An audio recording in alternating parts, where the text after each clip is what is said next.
Fala, fanático vascaíno, fanática vascaína, que alegria encontrar você aqui. Chega deixando o seu like, comentando, compartilhando, se inscrevendo no nosso canal. Então vem e se inscreva na sua casa. Vai voltar a bola a rolar, coisa linda, já peguei até minha lista aqui, ó, muitos jogos do Vasco da Gama. Então vamos juntos, hein, olha, vamos lá, gente, vamos falar do que interessa, que é o Vascão da Gama. Reforços vão chegar nessa semana. O Thiago Mendes deve desembarcar no Rio de Janeiro e ser anunciado como o mais novo reforço do Vasco, que ainda busca um atacante lado de campo. Renovação do Felipe Coutinho foi um golaço semana passada, a do Léo Jardim vai ser anunciada nessa semana. E mais, hein? Nike deve ser anunciada também nos próximos dias. Já tá. Mas sábado, lá em Brasília, começa a nossa maratona. Gente, esse é um mês especial para o Vasco na temporada. E eu vou explicar por quê. Volta o Campeonato Brasileiro, a gente já pega logo de cara o Botafogo, que vem empolgado pelo que fez na Copa do Mundo de Clubes, bateu o PSG, mas está sem jogadores importantes que já foram vendidos, como o Igor Jesus e o Jair Cunha, que foram para o Nottingham Forest.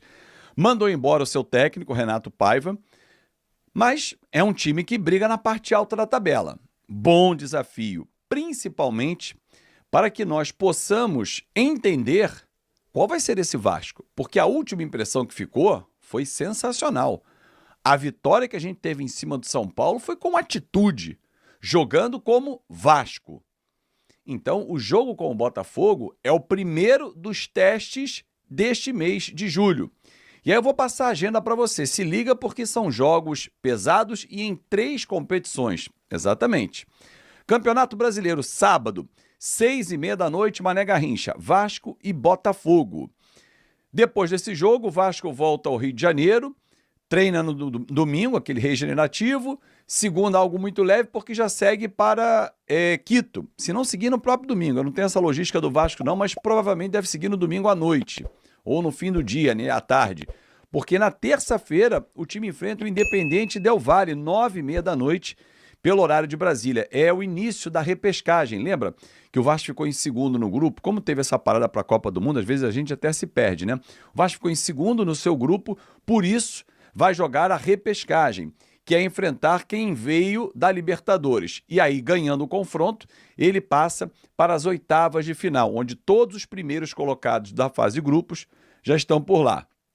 O detalhe é que, como o Vasco foi segundo colocado e quem veio como terceiro da Libertadores, a vantagem é decidir em casa. Por isso que o primeiro jogo é em Quito. Tem altitude, 2.850 metros acima do nível do mar. Não é fácil, nós não estamos acostumados. Eu já estive em Quito, você sente realmente a bola, aí no caso o jogador, ela fica mais rápida, o ar é mais rarefeito, aí todos nós sentimos isso. Ao subir uma arquibancada, uma escada, você fica cansado, ofegante, algo que normalmente quem vive ao nível do mar não sente, mas são batalhas que teremos que vencer também. Aí o time volta ao Rio de Janeiro, porque já no outro sábado, dia 19, às 5h30 da tarde, recebe o Grêmio. Pertinho do Vasco, então os dois vão se enfrentar naquele famoso jogo de 6 pontos. Não vale 6 pontos, mas é aquela história, você soma 3 e impede o seu adversário, se ele vence, de somar os 3 pontos. Mas é importante ter essa sequência, porque na outra semana, no dia 22 de julho, ou seja, sábado, terça, sábado, na outra terça, dia 22 de julho, o Vasco recebe o Independente Del Valle pelo jogo da volta.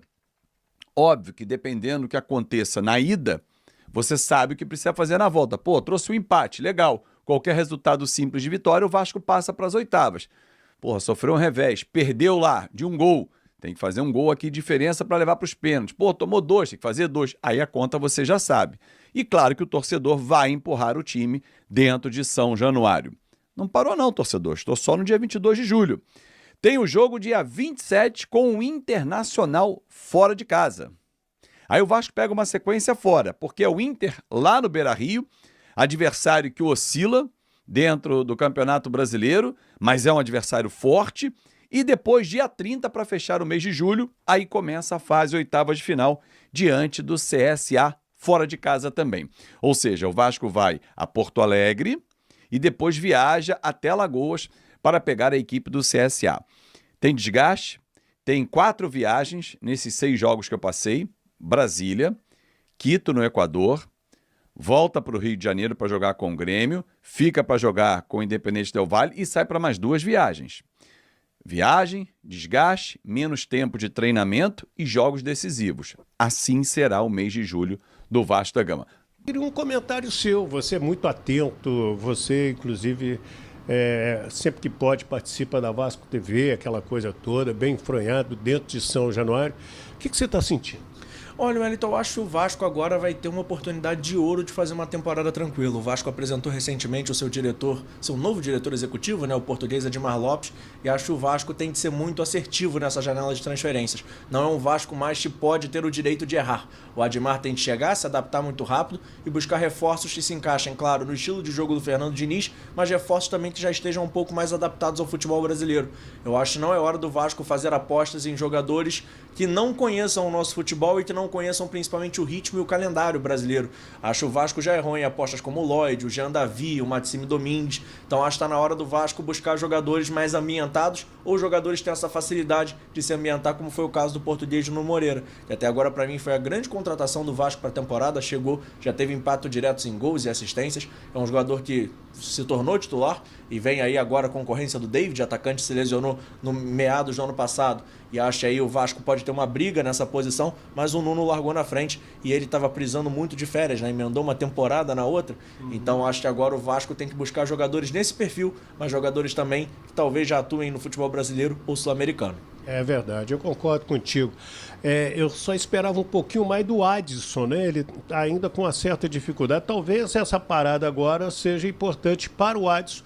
A exemplo do David, que passou por uma cirurgia ainda. E o Adson, o que você fala? Olha, Wellington, eu acho que o Adson voltou de lesão no momento ruim da temporada para se retornar, porque ele voltou num jogos muito em sequência, né? Tinha jogo quarta, jogo domingo, e ele estava tendo que fazer um controle, uma gestão de minutos, e acho que aí ficou complicado para ele se readequar ao ritmo do time e entrar mesmo nessa rotação. Acho que essa pausa é importante muito também para ele se recuperar fisicamente. A gente sabe que o ritmo de jogo só se recupera jogando, e acho que o Adson pode ser uma peça interessante para o estilo do Fernando Diniz. Até que ele é um jogador que, claro, é veloz, é ágil, tem o drible, mas ele também é um cara que bate bem na bola, consegue passar bem a bola aos seus companheiros. Ajuda a proteger. Ajuda a proteger, ajuda a voltar para marcar. Então acho que pode ser um jogador interessante para se encaixar nesse esquema. O Vasco hoje tem o Ryan na ponta direita titular, mas fica aí na dúvida, será que o Ryan fica? Será que o Ryan não fica no Vasco?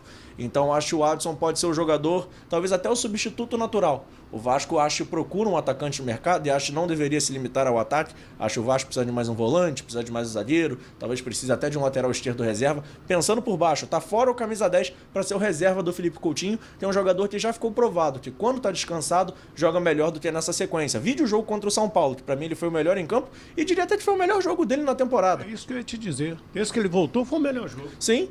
E aí, se a gente levar em conta o recorte todo, deve ser um dos melhores jogos do Felipe Coutinho com a camisa do Vasco até então. Até porque na sua primeira passagem ele atuou muito pouco e era muito jovem. Então acho que o Vasco aí pode e deve buscar um reserva para o Felipe Coutinho no mercado. Tem o Estrela voltando? Tem.